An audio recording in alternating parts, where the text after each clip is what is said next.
नमस्कार विद्यार्थी मित्रांनो. आज आपण या ठिकाणी GISचे जे ओपन सोर्स सॉफ्टवेअर आहेत, त्या ओपन सोर्स सॉफ्टवेअरपैकी अतिशय महत्त्वाचे असणारे QGIS, ज्याला क्वांटम GIS या नावाने देखील ओळखलं जातं, पण त्याचं शॉर्ट फॉर्म म्हणून QGIS हे सॉफ्टवेअर अतिशय महत्त्वाचं आहे. हे सॉफ्टवेअर आपल्या कम्प्युटर किंवा लॅपटॉपमध्ये कशा प्रकारे डाउनलोड करायचं याबद्दलची माहिती आपण या व्हिडिओमध्ये बघणार आहोत. तर त्यासाठी आपल्या कम्प्युटरला नेट कनेक्टिव्हिटी असणं गरजेचं आहे. आपल्याला सुरुवातीला जायचं आहे गुगल सर्च बारमध्ये, ब्राउझरमध्ये. ज्या ठिकाणी गेल्यानंतर गुगलला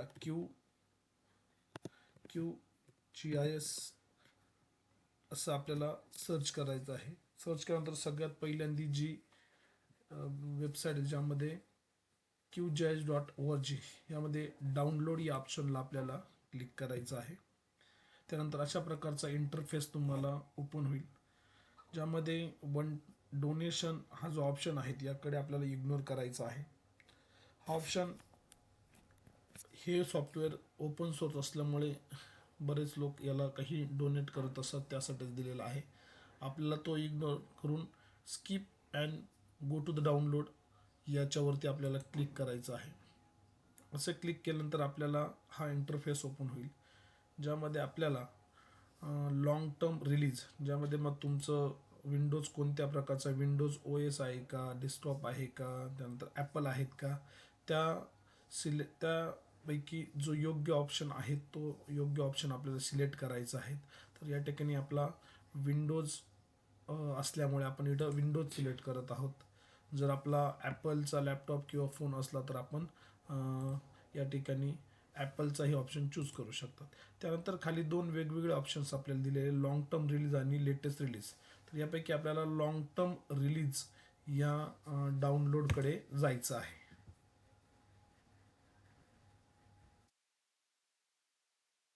त्यावरती क्लिक केल्यानंतर तुम्हाला अशा प्रकारचा इंटरफेस ओपन येईल. So your copy of QGIS is downloading असं ऑप्शन ओपन येईल. ज्या ठिकाणी तुमचा जो ब्राउझरचा डाउनलोड ऑप्शन आहे या ठिकाणी जर तुम्ही क्लिक केलं तर तुम्हाला दिसेल की या ठिकाणी डाउनलोडिंग सुरू झालेलं आहे. मोठी फाईल आहे ती 1.3 GB, त्यामुळे थोडंसं डाउनलोड व्हायला वेळ लागेल. हे डिपेंड करते की तुमचा नेटचा स्पीड कसा आहे.